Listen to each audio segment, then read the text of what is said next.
Congress party ने देश पे शासन तो किया बहुत वर्षों तक, लेकिन उसके साथ ही साथ उसका एक इतिहास था कि हिंदुस्तान को आज़ाद कराने में अग्रणी और महत्वपूर्ण भूमिका कांग्रेस पार्टी की ही रही है।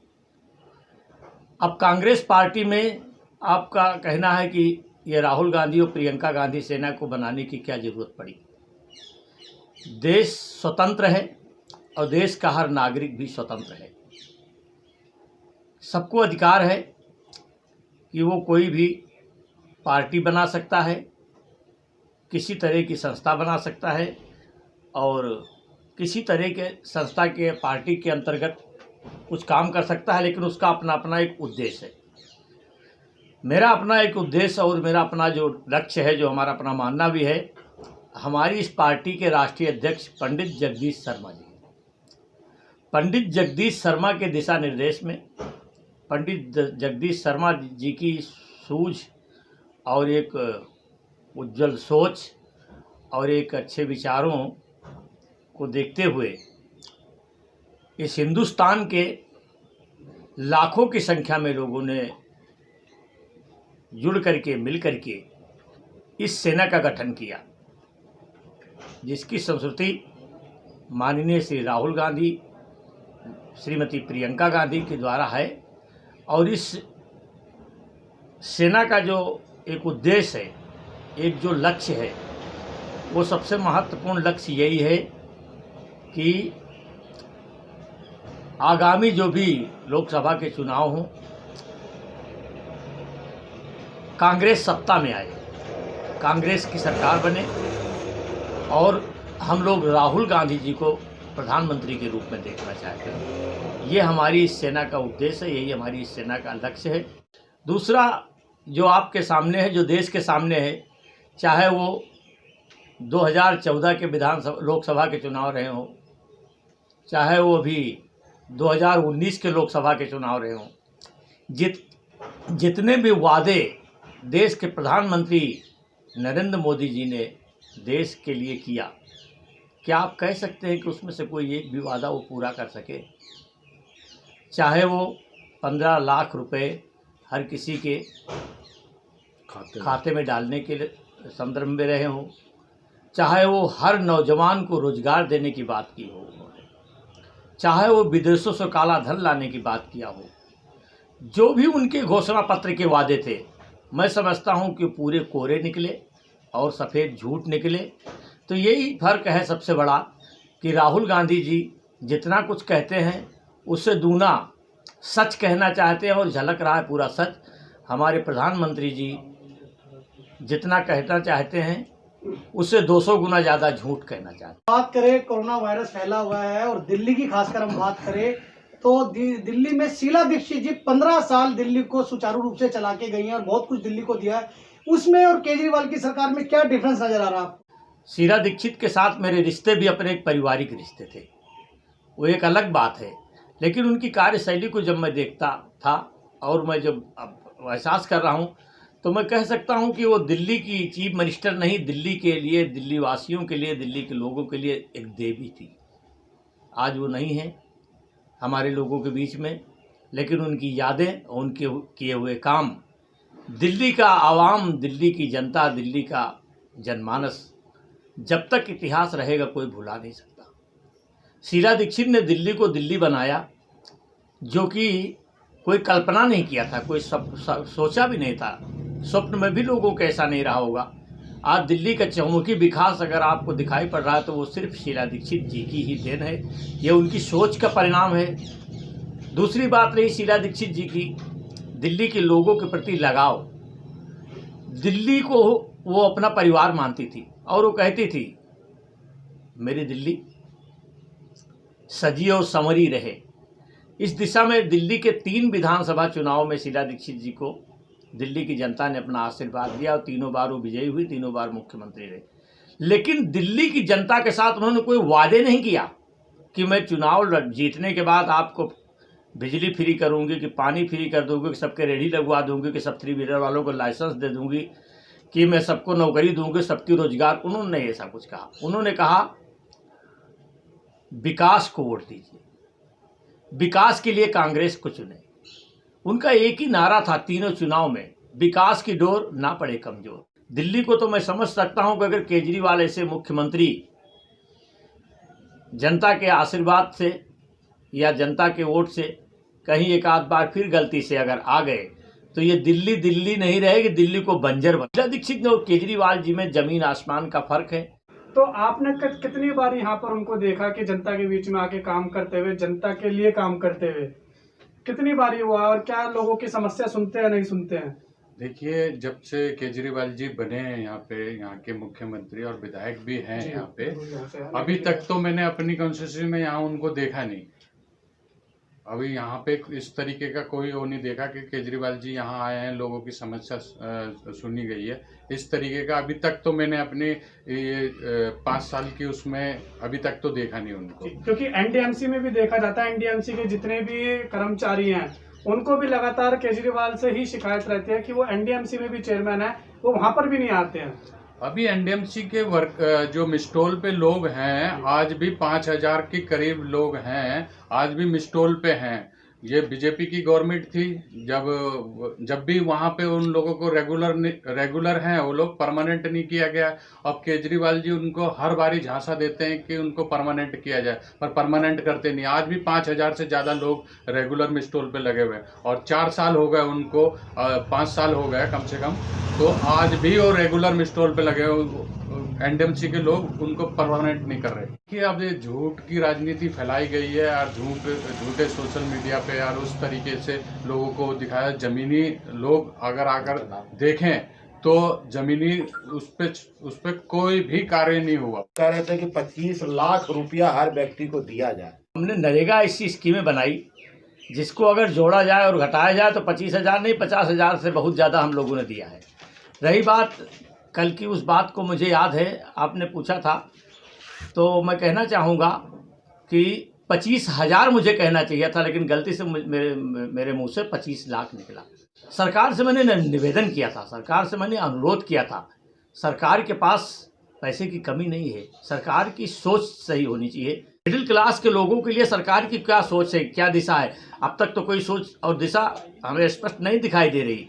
तो सरकार से मैं अनुरोध करना चाहता हूँ कि सरकार नैतिकता के आधार पर हर किसी व्यक्ति के अकाउंट में सीधा 25,000 रुपये का अनुदान, आंगनबाड़ी से संबंधित महिलाएं, विशेष रूप से आशा बहुएं, जो आज देखो जाकर के एक ग्राम सभा में 2-2 आशा बहुएं, जहाँ 20-20, 25-25 कोरोना के पॉजिटिव केस आ रहे हैं, वो आशा बहुएं अपने बच्चों को छोड़ करके, अपने पति को, अपने परिवार को छोड़ करके उनको लेकर के अस्पताल जा रहे हैं, उनकी सेवा कर रहे हैं, उनको खाना खिला रहे हैं, पानी पिला रहे हैं, उनको देख रहे हैं। इनको सरकार तत्कालिक प्रभाव से 1-1 लाख रुपए की राशि प्रोत्साहन के रूप में प्रदान करे। केजरीवाल सरकार ने कहा है कि अगर कोई कोरोना योद्धा कोरोना के कारण मर जाता है तो उसको 1 करोड़ रुपए देगी केजरीवाल सरकार। जिसे सफाई कर्मचारी को कोरोना योद्धा कहा है ना, उसी हिसाब से कहा था कि अगर ये सफाई कर्मचारी कोरोना के अंदर अपने काम करते हुए मर जाते हैं तो दिल्ली सरकार उन्हें 1 करोड़ रुपए देगी। और भाई साहब, मैं आपके साथ इसका जवाब दे दूं। भाई साहब प्लीज, सर प्लीज। श्याम सुंदर कद साहब, आप डीपीसीसी के डेलीगेट हैं। हम आपसे जानना चाहते हैं कि अरविंद केजरीवाल ने जो दिल्ली में वादे किए थे, चाहे वो किसी कोरोना वॉरियर्स को लेकर के हो या चाहे वो कोई चुनावी मुद्दा जैसे बस फ्री करना, बिजली फ्री, उस पर आपका क्या राय है कि केजरीवाल सफल है या चीटी पर है? हम लोग दिल्ली में पैदा हुए, दिल्ली में रहे, दिल्ली में नौकरी, दिल्ली में टैक्स, दिल्ली में रिटायर होने लगे बता रहे हैं। अपनी 63 साल की उम्र के अंदर दिल्ली के अंदर ऐसा विफल मुख्यमंत्री आज तक हमने नहीं देखा।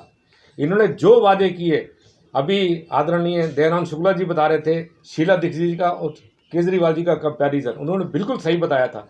शीला दीक्षित जमीन से जुड़ी हुई थी, हर एक घर में जाके पता करती थी। तुषांत भाई ने बोला इस 6 साल हो गए इलेक्शन को, 6 साल में मुख्यमंत्री नई दिल्ली कॉन्स्टिट्यूंसी में नहीं आए। यहाँ पर 39 झुग्गी कैंप हैं, वो एक बार भी इस कोरोना टाइम के अंदर एक बार भी झुग्गी कैंप में नहीं आए। शीला दीक्षित जी हर झुग्गी के अंदर हर परिवार को अपना परिवार समझती थी। AB 3 मथुरा रोड और 3 नंबर मोतीलाल नेहरू प्लेस, ये दोनों चीफ मिनिस्टर शीला जी घर होते थे। 24 घंटे इनके दरवाजे खुले रहते थे। रात के टाइम भी कोई भी जाके बोले कि मैडम मेरे को ये तकलीफ है, मैडम उसी टाइम जितनी भी हेल्प हो सकती थी करती थी। और केजरीवाल जैसे हमारे आदरणीय दयानंद शुक्ला ने बताया, ये तो online online online WhatsApp WhatsApp WhatsApp. Number 2, अब इन्होंने 5,000 करोड़ रुपए सेंट्रल गवर्नमेंट से मांगे इलेक्शन से पहले। अजी दिल्ली में बहुत पैसा है, अजी दिल्ली में बहुत पैसा है। इन्होंने बिजली फ्री की 200 यूनिट, पानी फ्री किया, बिजली रेलवे बसों के अंदर वुमेन्स को फ्री किया। क्यों किया, किसके लिए किया? जो लेडीज काम कर रही हैं 40-50 वो भी फ्री में। तो जो पैसा था वो पैसा कहाँ गया? सारी चीज़ें सेंट्रल गवर्नमेंट दे रही है, गेहूं सेंट्रल गवर्नमेंट दे रही है, पीपी किट सेंट्रल गवर्नमेंट दे रही है, जो अस्पतालों की फैसिलिटी है वो सेंट्रल गवर्नमेंट दे रही है। तो इनका पैसा कहाँ पे गया? केजरीवाल जैसा झूठा मुख्यमंत्री, विफल मुख्यमंत्री, कोई भी अपना वादा पूरा ना करने वाला, ये दिल्ली का चीफ मिनिस्टर है। इसको दिल्ली ने क्यों सुना था? ये IRS ऑफिसर है, ये सही हिसाब से हर चीज़ को करेंगे। 6 साल के अंदर ये मुझे अपने शीला दीक्षित जी की और अपने 6 साल की कोई भी उपलब्धि बताए। आज भी वही जाम लग रहे हैं, आज कोरोना है, आज भी वही जाम लग रहे हैं, वही सब कुछ हो रहा है। कहाँ टाइम लिमिट मीटी है, कहाँ सड़कें चौड़ी हुई हैं, कहाँ फ्लाईओवर्स बने हैं, कौन से पार्क बने हैं? सिर्फ एक जो पुराने स्कूल शीला मैडम जी ने बनाए थे उनको हरा रंग करके, नीला रंग करके, पीला रंग करके, नेट डेस्क लगा के जी हमने स्कूलों में ये कर दिया, हमने स्कूलों में वो कर दिया। अब रह गया कोरोना वॉरियर्स। कहाँ है कोरोना वॉरियर्स? कल तक ये दिल्ली पुलिस को गालियां देते थे कि दिल्ली पुलिस ऐसी है, दिल्ली पुलिस है। आज दिल्ली पुलिस ही है जो दिल्ली सरकार की बजाय अपने से ज़्यादा कंट्रोल कर रही है कोरोना को। हर जगह पे पुलिस के जवान खड़े हैं, वाकई वो सच्ची और अपनी लगन से काम कर रहे हैं। इनके कोई भी आदमी काम के नहीं है। इन्होंने बोला कि दिल्ली के अंदर 30,000 बेड है, ऐप लॉन्च किया। आप अभी ऐप लॉन्च में करिए, आपको पता लग जाएगा कहाँ पे क्या लेटेस्ट पोजीशन है। 30,000 झूठे है, 30,000 कोई बेड कहीं पर नहीं है। टेस्ट की बात रही, 9 दिन तक जो टेस्ट हो रहे हैं उनका रिजल्ट नहीं आ रहा, लाइनें लगी हुई हैं। डॉक्टर कह रहे हैं कि हमें पीछे से हिदायत है, टेस्ट करना ही नहीं है। लोग मर रहे हैं और ये टेस्ट नहीं कर रहे हैं और ये सही आंकड़ों को छुपा रहे हैं। इस टाइम दिल्ली सरकार टोटली विफल है, ये कोरोना को नहीं रोक सकती। तो सेंट्रल गवर्नमेंट को चाहिए कि वो हस्तक्षेप करके यहाँ पे अपना जो भी कानून है वो लागू करे और यहाँ का जो दिल्ली के लोग हैं उनको इस कोरोना से राहत पहुँचाए। जो कोरोना योद्धा अगर मर जाता काम करते हुए, उनको 1-1 करोड़ रुपए देंगे, लेकिन वो झूठे वादे फिर से साबित हो रहे हैं। किसी को भी उन्होंने 1 रुपया भी नहीं दिया। क्या कहना इस पे? देखो, मैं तो आपको यही कहना चाहता हूँ कि अब केजरीवाल के बारे में कितनी बात की जाए, कितनी बात ना की जाए, वो भी बड़ा सोचने का विषय है। बहुत झूठा आदमी है, या दिल्ली सरकार की तरफ से दिया गया हो। मैं तो केजरीवाल साहब से कहना चाहता हूँ कि झूठे वादे ये बंद करें, सही में दिल्ली की सेवा करें, सही में दिल्ली की जनता की सेवा करें। और अगर 1 करोड़ की बात कहते हैं तो मेरी अग्रिम शुभकामनाएं हैं केजरीवाल साहब को। और सरकार से मैं अनुरोध करना चाहता हूं कि 1 करोड़ की जगह 1.5 करोड़ क्यों नहीं देता? सरकार के पास कोई कमी थोड़ी ना। कैसे देंगे वो? एक सरकार की सोच है। इसी दिल्ली के विधानसभा चुनाव में केजरीवाल जी पूरी दिल्ली में घूम घूम के ये भी तो कह रहे थे कि दिल्ली सरकार के पास कोई किसी तरह की कमी नहीं, हम ये फ्री कर देंगे, वो फ्री कर देंगे, ये फ्री कर देंगे। और 5,000 करोड़ अब आज दिल्ली सरकार और केजरीवाल साहब आज केंद्र की मौजूदा सरकार नरेंद्र मोदी साहब से 5,000 करोड़ का पैकेज मांग रहे हैं, तो वो भीख की तरह ही मांग रहे हैं ना। तो जब तुम्हारे पास सब कुछ है, जब तुम्हारे पास कुछ है ही नहीं है, तो तुम्हें बसों को फ्री करने की ज़रूरत क्या थी? तुम्हें बिजली को फ्री करने की ज़रूरत क्या थी? तुम्हें पानी को फ्री करने की ज़रूरत क्या थी? तुम्हें रेडी पटरी विज्ञापन देने की ज़रूरत क्या थी? तुम्हें इतने बड़े इश्तिहार छपाने की ज़रूरत क्या थी? तुम्हें इतनी होल्डिंग छपाने की ज़रूरत क्या थी? तुम्हें इतने पोस्टर लगाने की ज़रूरत क्या थी?